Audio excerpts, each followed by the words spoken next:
9 months ago, in July of 2017, John Delaney became the first major Democratic candidate to announce his campaign for the 2020 U.S. presidential election. During that same month, 17-year-old Hunter was enjoying his summer attending concerts and hanging out with friends before starting his junior year of high school. Fast forward 2 years to 2019, and both the 2020 presidential election and Hunter's life have gotten a lot more complex. According to the New York Times, as of September, the 2020 presidential election had 19 Democrats and 4 Republicans running. Obviously, this number has changed a little bit since then, but for Hunter, in September of 2019, he had only just begun his first year at Vanderbilt and was already busy with time-consuming extracurriculars and stressful classes such as Gen Chem. When he has free time, he likes to spend it by finding ways to relieve stress, either through socializing with friends, going to the gym, or listening to music. Not often does this include politics. In a recent interview I conducted with him, I asked if he could name any of the Democratic presidential candidates in the 2020 race. Shockingly, his response was that he could only think of 2 candidates, Joe Biden and Bernie Sanders. That's 2 out of 19 candidates. Unfortunately, Hunter represents just one of the many disengaged voters in the U.S., and this lack of interest in politics poses an interesting question. How does one engage the politically disengaged? With the 2020 presidential election less than 1 year away from us and creeping closer every single day, the need to address this problem is becoming increasingly urgent. My name is Tommy Oswald, and I would like to thank you all for this opportunity to introduce to you what I believe is a way to begin tackling this massive problem of political disengagement we have in society today. Since March, I've devoted much time to researching the realms of music, politics, and political disengagement. From casually interviewing others to preparing a TEDx talk here at Vanderbilt just a couple weeks ago. And in conducting my research, I brainstormed various ways to provide a stepping stone into the world of politics for those who are politically disengaged, in order to make politics seem more fun and less stress-inducing. That is why today I would like to invite you to preview a new interactive game I've created called 2020 Tune In the Game. Before I go too deep, I'll give you a brief outline of what we'll cover today in this presentation. To start off, I'll define the problem of political disengagement and why it needs to be addressed. Then we'll dive into the game 2020 Tune In, which aims to address this large issue. And lastly, I'll justify this game by articulating how it will address political disengagement through its form and content. Afterwards, I'll touch upon how each and every one of you can help bring this game to life with your own contribution. First, let's take a look at the problem of political disengagement and why it is worthy of our attention. In my research, I came across the term political bystander, which attempts to concretize this vague notion of political disengagement. So according to a 2014 Pew Research study, 10% of Americans can be categorized as political bystanders.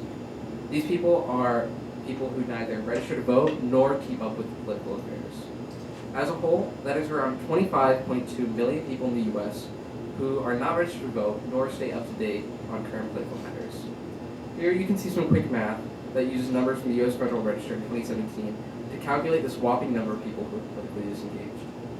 In addition to raw numbers, I also found research that highlighted how low political engagement is detrimental to our system of governance and democracy. In particular, there are 2 political thinkers whom I found who underscored this sentiment. Philip Parvin of Wahlberg University and Daniel Allen of Harvard University. In his research, Parvin details that voting in elections and making active choices to be involved civically in your community are what make democracy work for all. In addition, Allen explains that while we should recognize that perfect political engagement does not and will not ever exist, we should still strive to engage the maximum number of citizens in politics as possible in order to best serve all Americans. Because of this, political disengagement only acts counterproductively to the goals of democracy and government.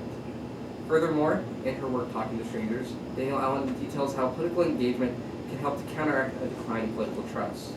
She says that specifically if you decide to engage with each other as political friends, then political trust will be built up in our community. In line with her thinking, research shows that a current lack of trust exists in politics. To be exact, as of April of this year, according to the Pew Research Center, public trust is near a historic low, with only 17% of Americans saying that they trust the current administration in Washington to do, quote, what is right. At this point, I know you're probably thinking, okay, so political disengagement is a problem, so what? Well, if political disengagement is undermining our ability to function smoothly as a country, then clearly we need to reassess this hefty problem in numerous ways and understand that unfortunately there will not be one clear solution. My game that I've created is by no means a one-size-fits-all solution. However, I think it can still serve us well in addressing the political issues. So now, for the moment you've all been waiting for, let's dive into 2020 Tune In, the game. My goal of this game is to engage users in the 2020 presidential election through music. In its early stages, this game was meant to act as like a Tinder-esque game where users would swipe left or right on music from the 2020 presidential campaigns to categorize the songs as ones which they enjoy or ones which they don't. And once the users would complete the game, they would be matched with candidates based on their Tinder swiping left and right. And after recruiting the help of Sarah Swans from Vanderbilt's Office of Digital Scholarship and Communication, she's actually back here, back today, I was able to learn a little bit of coding to help develop what we have today. So here you can see the starting screen of the game, where users can either start the game, look into how to play the game, or learn about the game's creation. These two screens are the game's How to Play and About This Game pages. On the How to Play page, users can read a brief description of the process of the game, and on the About This Game page, users can see the names of those involved in the game's creation and read some of the academic articles that I use in my own research. If a user clicks the Start button on the starting screen, they'll be taken to this screen where they're able to enter their name for the game. Then from here, they're presented with a list of songs which they go through and click. Similar to my previous idea, people would go through and click all the songs that they like, and as you can see, there are some interesting songs that are on here. For example, American Boy by Estelle right here, believe it or not, is on Pete Buttigieg's playlist. So once a user has gone through selecting all the songs they enjoy, they are taken to this page, the results page. Here they'll first see, above this, they'll actually see the list of songs that they've chosen, and then they'll be matched with the candidates. So here you can see this person, for example, has 3 matches with Donald Trump and 4 matches with Joe Biden. To be clear, this game is not meant to be like a sole way for users to decide whom they should vote for in 2020, but rather it serves as a new and fun way to see music's role in politics and learn more about each of the presidential candidates. By intertwining the realms of music and politics, this game aims to help engage those who normally would choose to tune out the noise of everyday politics.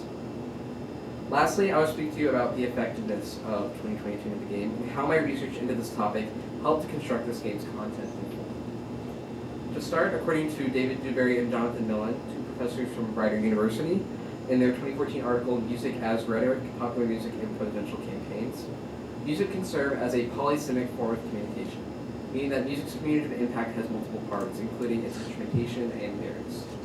In order to capitalize on music as this polysemic form of communication, I chose to include multiple forms of engagement with the songs themselves in the game, even allowing for users to have the option to listen to the song while they're playing the game itself. Next, in Karen Gann's 2019 New York Times piece, What Does Campaign Rally Music Say About the Candidates?, she also intertwines the worlds of music and politics by highlighting recurrent genres and thematic elements within each campaign playlist. Similarly, my project allows for a rethinking of presidential candidates through music and this interactive game. Through my intentional ordering of the information presented, users can play the game without their preconceived notions of each candidate in mind, and then use their results to compare their original feelings toward each candidate and how they've connected to their campaign music. If this information were reversed, users could choose songs that they like because they know already that they're associated with a particular candidate.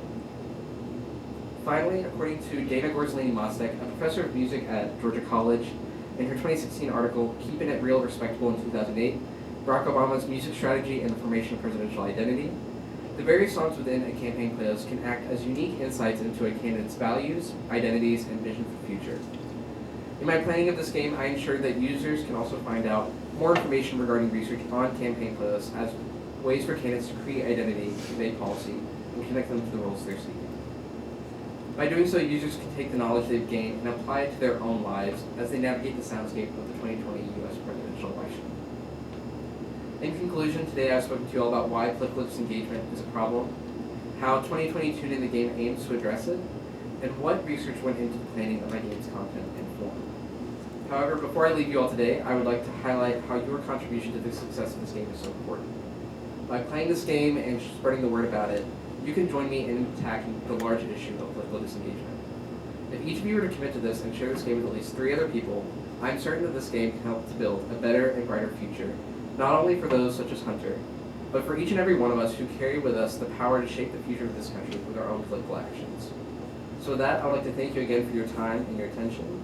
This game has been a labor of love and hard work, and with your help, it can be an immensely impactful resource for everyone in the 2020 U.S. presidential election.